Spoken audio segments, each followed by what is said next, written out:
जब बागपत की बात होती है तो पूरा महादेव की चर्चा सर्वत्र होती है।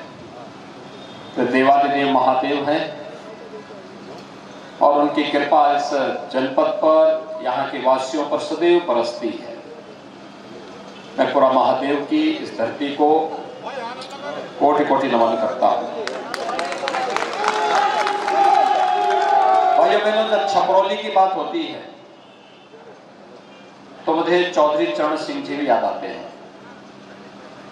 चौधरी साहब ने यहाँ की चीनी मिल के पुनरुद्धार का सपना देखा था 1980 में, लेकिन वो कभी पूरा नहीं हो पाया था। जब आपने सहेंद्र सिंह रमाला जी को विधायक बनाया और डॉक्टर सत्यपाल सिंह सांसद बने, तो इन दोनों ने जब प्रयास किया तो चौधरी साहब तो ये बोलते थे कि चीनी मिल का थोड़ा पुनरुद्धार हो जाए। हमने यहाँ पर नई क्षमता के साथ एक नई चीनी मिल ही दे दी है और नई चीनी मिल यहाँ के किसानों की सेवा कर रही है। भाइयों बहनों,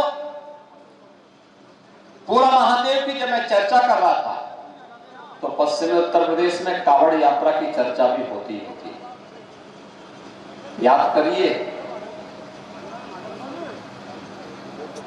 पहले कावड़ यात्रा पे रोक लगती थी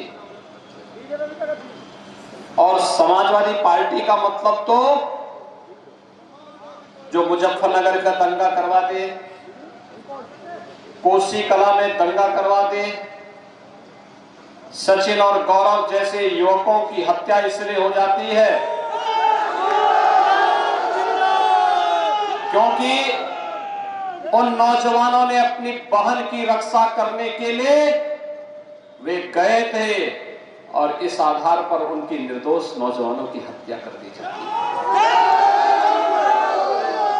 60 से अधिक हिंदू मारे गए थे मुजफ्फरनगर दंगे में और 1500 से अधिक हिंदुओं को जेल में बंद कर दिया था। गांव के गांव खाली हो गए थे और कैसे बंदूकों से भून रहे थे हिंदुओं को। सपा की यही पहचान है। यहां पर कभी मुजफ्फरनगर के किसानों पर, मुजफ्फरनगर के निर्दोष नौजवानों पर कभी गोली चला करके और कभी अयोध्या में राम भक्तों पर गोली चलाने का पाप भी और उसका दाग भी इनकी टोपी पर लगा हुआ है।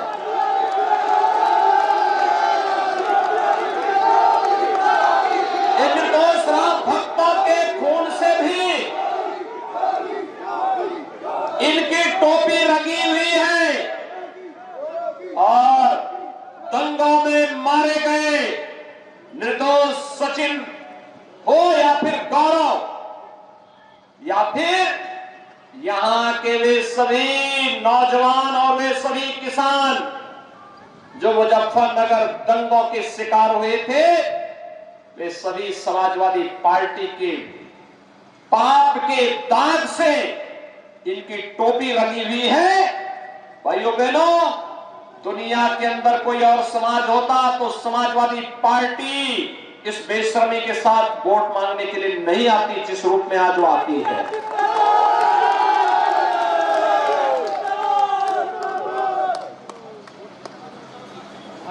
बेटियों की सुरक्षा के लिए तो खतरे थे, बेटियां स्कूल नहीं जा पाती थी। 2017 के पहले का क्या दृश्य था। और मुलायम सिंह जी कहते थे ये तो नौजवानों से गलती हो जाती है।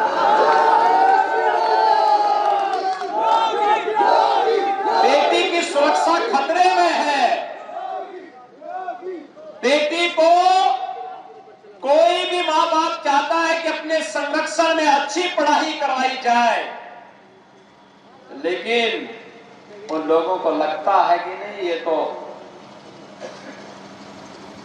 इनकी संवेदना बेटियों के प्रति नहीं है, महिलाओं के प्रति नहीं है, आधी आबादी के प्रति नहीं है, इनकी संवेदना नौजवानों के प्रति भी नहीं थी। याद करिए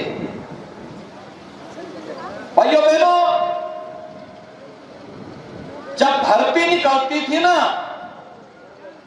तो उस भर्ती में आपके छपरौली से, आपके बागपत के नौजवान भर्ती नहीं होते थे। सब सिपाही खानदान अपने यहां से पैसा ले लेकर के भर्ती करवाता था।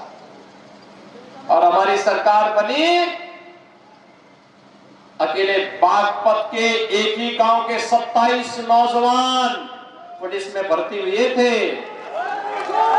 आया था डॉक्टर सत्यपाल सिंह जी के साथ, यहां का नौजवान क्यों भर्ती नहीं होगा? दिन रात दौड़ता है, मेहनत करता है, किसी के सामने हाथ नहीं फैलाता है, और जब पुलिस में भर्ती के लिए जाता था तो उसको बागपत के नाम से बाहर कर दिया जाता था। हमारी सरकार आई, हमने कहा कि भाई देखो, बसपा के लिए बुआ और भतीजाई परिवार होगा, वो और भतीजाई परिवार होगा, दोनों में सपा बसपा में प्रतिस्पर्धा चल रही है, कौन कितने बड़े अपराधी को टिकट देते। और भाइयों बहनों, ये जो अपराधी जब सांसद विधायक बनेंगे तो क्या ये फूल की खेती थोड़े करेंगे, ये तो फिर तमंचे की ही खेती करेंगे। ये तमंचावादी है, वही करेंगे। और इनको उपचार भी एक ही है, और उपचार मेरे पास है, और वह है जेसीबी और बुलडोजर।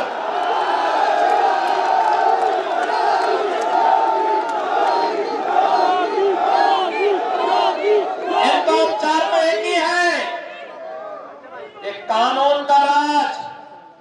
और थोड़ी भी किसी सम्राट व्यक्ति, सम्मानित व्यक्ति और किसी नौजवान के साथ, उसके जीवन के साथ खिलवाड़ किया, किसी बेटी की सुरक्षा के साथ खिलवाड़ किया, किसी व्यापारी का अपहरण किया, तो फिर इस स्थिति में पहुंचा दो कि वह गले में तख्ती लटका करके फिरता रहे कि साथ वापस दो, अब सब्जी बेच कर ही खाता। क्या ये हिम्मत है समाजवादी पार्टी या बहुजन समाजवादी पार्टी या कांग्रेस में इन गुंडों से इस प्रकार की भीख मंगवा सके? नहीं है, नहीं कर सकते। ये दल तो इन माफिया और अपराधियों के सामने नाक रगड़ते हैं, और इसीलिए माफिया और अपराधी सिर चढ़ करके प्रदेश की जनता का जीना हराम कर दिए थे। ये भारतीय जनता पार्टी की सरकार थी, इन अपराधियों को उनकी जगह पहुंचाने का काम कर दिया। पहले कावड़ यात्रा निकलती थी, ये हमला करते थे। अब तो कावड़ यात्रा निकलती है और ऊपर से हेलीकॉप्टर से मैं साथ भेजता हूं, हेलीकॉप्टर में देखते हो कावड़ यात्राओं को पुष्प वर्षा करना। लेकिन अगर किसी ने किसी कावड़ यात्रा को निर्दोष व्यक्ति को छेड़ना तो ऊपर से उसका काम तमाम कर देना। भाइयों बहनों, पिछली सरकार सुरक्षा के साथ खिलवाड़ करती थी, और मैं इसीलिए आपसे कहने के लिए आया हूं। आपने देखा होगा हर तीसरे दिन एक दंगा होता था, हर तीसरे दिन एक दंगा। क्या पिछले 5 साल में कोई दंगा हुआ? नहीं। दिल्ली में जब दंगा हो गया तब भी यहां दंगा करने की हिम्मत नहीं कर पाए, क्योंकि मालूम था यहां दंगा करेंगे तो पूरा सब कुछ बिक जाएगा, बोरिया बिस्तर बांध करके जाना पड़ेगा। अब उत्तर प्रदेश में किसी माई के लाल की हिम्मत नहीं कि उत्तर प्रदेश के व्यापारियों को, उत्तर प्रदेश के नौजवानों को पलायन करने के लिए मजबूर कर सके। उत्तर प्रदेश अब प्रगति करेगा, हाईवे ऐसे बनेंगे जैसे आपके सामने हाईवे बन रहा है।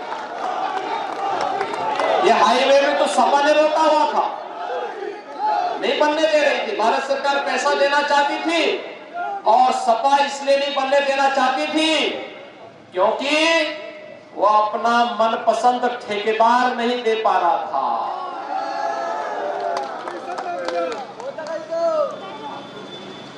आपके रमाला जी भी और डॉक्टर सत्यपाल सिंह जी भी परेशान थे, कहते थे इस सड़क कैसे बने सहारनपुर से लेकर के दिल्ली तक। मैंने जब इसकी जांच की तो पता लगा कि सरकार ने इसमें 800 करोड़ रुपए का एक वो बना के रखा हुआ है। तो मैंने कहा जनता का इसमें क्या दोष है? कहा साहब 800 करोड़ कौन भरेगा? मैंने कहा भी देखो 800 करोड़ कोई नहीं भरेगा, मैं भरूंगा, चिंता मत करो, लेकिन सड़क नहीं भरूंगा। भाइयों बहनों, कार्य करने के लिए दम चाहिए। अपराधियों के सामने दुम दबा करके जो लोग गिगियाते थे वे सत्ता का संचालन नहीं कर सकते। वे लोग, उनको बोलो वे अपने परिवार का ही संचालन कर ले। उन लोगों को सत्ता से दूर ही रखना, और सत्ता से दूर जैसे कोयले को चिमटा पकड़ करके दूर किया जाता है ना, क्योंकि हाथ से छूओगे तो हाथ जलाएगा, या गर्म होगा तो हाथ जलाएगा, और अगर बुझा होगा तो हाथ को काला करेगा। और इसलिए भाइयों बहनों, सपा और उसके गठबंधन को वोट देने का मतलब जो निर्दोष लोग मुजफ्फरनगर दंगे में मारे गए थे उनका अपमान करना होगा।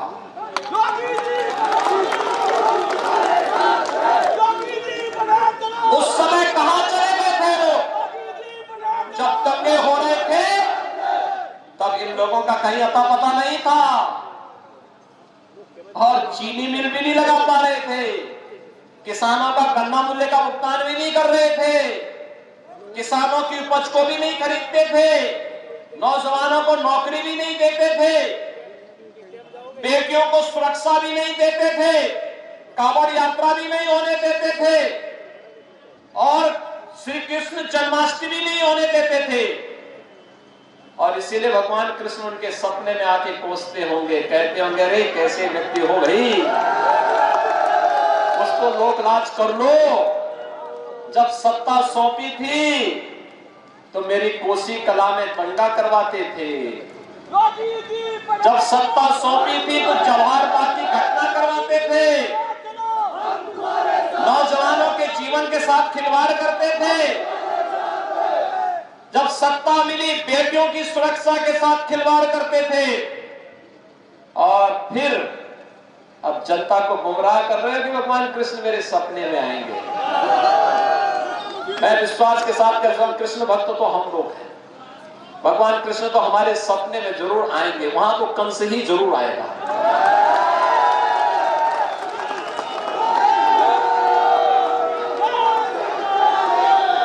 कंस भी इस बात के लिए तरस रहा होगा कि मेरा भी कोई अवतार चलो हो रहा है। और इसलिए भाइयों बहनों देखिए, सरकार जब बनती है कैसे गरीबों के हित के लिए कार्य होते हैं। ये तीनों दलों में होड़ लगी है। किस बात की होड़ लगी है? कौन कितने बड़े अपराधी को टिकट दे दे। कांग्रेस में, सपा में, बसपा में एक एक ढूंढ ढूंढ करके लाती है, लाई जा रही है। विकास उनका एजेंडा नहीं है। कहते हैं हम बिजली फ्री दे देंगे। अरे तुम्हारे यहां तो बिजली नहीं आती थी क्या? सपा की सरकार के समय बिजली मिलती थी क्या? उनसे कोई उम्मीद करते हैं क्या? कोई विश्वास करते हैं? वे तो अंधेरे में रहने के आदी हैं, क्योंकि चांदनी रात चोरों को अच्छी नहीं लगती। ये बिजली उनको कहां से अच्छी लग जाएगी? आज तो गांव-गांव में जब बिजली चलती है 24 घंटे बिजली चलती है। पहले हमारे किसान भाइयों के यहाँ, अन्नदाता किसान के खेत से पंपिंग सेट भी चोरी हो जाता था। आज कोई चोरी करने का तो साहस करेगा? आज तो नहीं करेगा। और इसलिए भाइयों बहनों नहीं, हम नहीं करेंगे। अरे जब मौका मिला था तब क्या किया था तो बताओ। चर्चा तो तीनों सरकारों को करना चाहिए। कांग्रेस ने क्या किया, समाजवादी पार्टी 4 बार थी, क्या किया, बहुजन समाजवादी पार्टी 3 बार थी, उसने क्या किया। और मैं दावे के साथ कह सकता हूं, कांग्रेस का पूरा कार्यकाल, समाजवादी पार्टी के 4 बार के कार्यकाल, बहुजन समाजवादी पार्टी के 3 बार के कार्यकाल को जोड़ लो, जितना वह जोड़ करके आता है अगर उससे ज्यादा भारतीय जनता पार्टी की सरकार ने नहीं किया है तो भाइयों बहनों में वोट मांगने नहीं आऊंगा।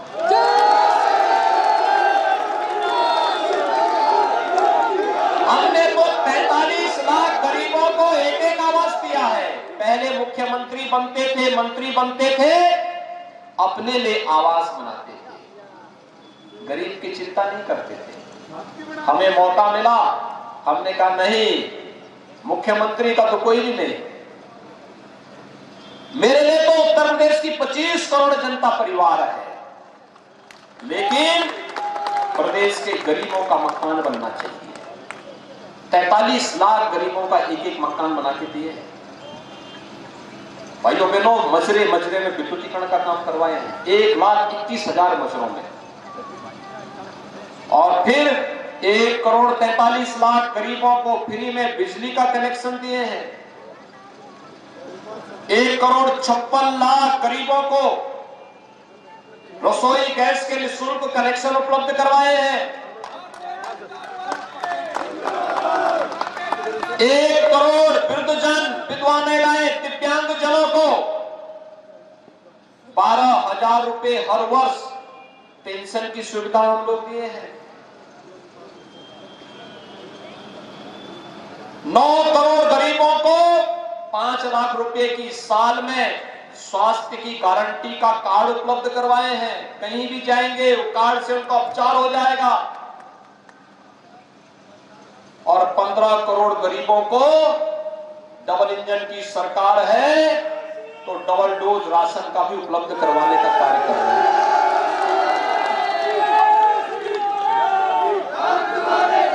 भाइयों बहनों, ये सरकार है, एशिया का सबसे बड़ा एयरपोर्ट आपके बगल में जीवन में हम लोग बना रहे हैं। यहां से बैठिए, दुनिया के किसी भी देश की यात्रा कुछ ही घंटे में कर लीजिए। गंगा एक्सप्रेसवे आपके बगल से बना रहे हैं हम लोग, मेरठ से सीधे प्रयागराज तक। सुबह जाइए और स्नान करके प्रयागराज संगम में स्नान करके शाम को अपना घर वापस आइए।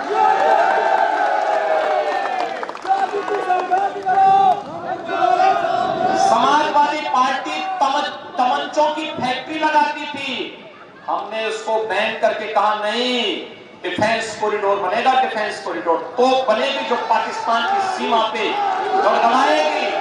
पाकिस्तान के अंदर घुस करके हमारे भारत के जवान, बागपत में पैदा हुआ जवान पाकिस्तान के अंदर में जाकर के दुश्मनों की छाती में मूंग डालने का काम करेगा, और तो यहां बनेगी यूपी में। सपा के मुखिया कहते हैं कि पाकिस्तान तो सर्टिफिकेट पाकिस्तान को देता है, वो गन्ना की चिंता नहीं करता, जिन्ना की उनको चिंता है। और इसलिए भाइयों बहनों, मेरी आप सबसे अपील है, वहां विकास के नाम पे क्या होता था? आप सपा की सरकार के समय के किसी एक विकास कार्य को मुझे गिनवा दीजिए, केवल एक विकास उसका दिखाई देगा, और वह है कब्रिस्तान की बाउंड्री।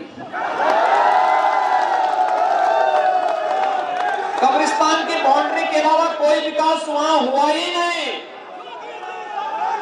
और भाइयों बहनों, हमारी सरकार में उत्तर प्रदेश के 700 मंदिर या धाम, इनके लिए पैसा दे करके इसका सुंदरीकरण का कार्य किया गया है। कैसे विकास होता है, ये विकास का मॉडल है। और इसीलिए मैं आप सबसे अपील करने के लिए आया हूं। सहेंद्र सिंह रमाला जी ने छपरौली की चीनी मिल लगाने के लिए सरकार के साथ कहा था। इन्होंने कहा था उस समय कि साहब, चौधरी साहब को नहीं आई हो। चौधरी साहब ने 1980 में कहा था कि इस चीनी मिल का विस्तारीकरण होना चाहिए। सपा, बसपा, कांग्रेस सभी दल आ गए, कोई नहीं कर पाया। लोक दल भी उनके साथ था, तब भी नहीं कर पाए। चौधरी साहब का सपना नहीं पूरा कर पाए। इन्होंने कहा कि सरकार में दम है तो सरकार दिखा दे अपना दम, और फिर अगर सरकार हमारे यहाँ के किसानों का इस कार्य को करती है तो मैं भी बिना किसी शर्त के भारतीय जनता पार्टी के साथ मिलकर के फिर आगे की राजनीति करूंगा। और भाइयों बहनों, हमने कहा ये तो अन्नदाता किसानों का मामला है, ये हम करेंगे। आपने सांसद जी को बुलवाइए, नई चीनी मिल लगा दी आपके रमाला में, ये सामने दिखाई दे रही थी, मैं जब आ रहा था सामने चीनी मिल दिखाई दे रही, मैं आया उद्घाटन के समय में। और भाइयों बहनों, चौधरी साहब के सपने को सही मायने में साकार डॉक्टर सत्यपाल सिंह और सहेंद्र सिंह रामाला ने किया। चौधरी साहब का सपना वे लोग ऐसा नहीं साकार कर सकते। जब मुजफ्फरनगर का दंगा होता है, वे एक बार भी हालचाल लेने तक नहीं जाते हैं, एक भी बार हालचाल लेने नहीं गए, और वही गलती फिर से दोहराने का प्रयास कर रहे हैं। जाटों का टिकट काट करके उन्हीं लोगों को फिर से टिकट देने का प्रयास कर रहे हैं जिन्होंने वहां पर सचिन और गौरव की हत्या कर दी थी। भाइयों बहनों, ये अस्वीकार्य है, नहीं स्वीकार किया जाना चाहिए।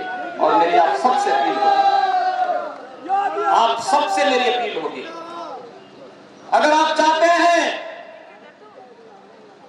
कि प्रदेश में ऐसे ही कानून का राज बना रहे,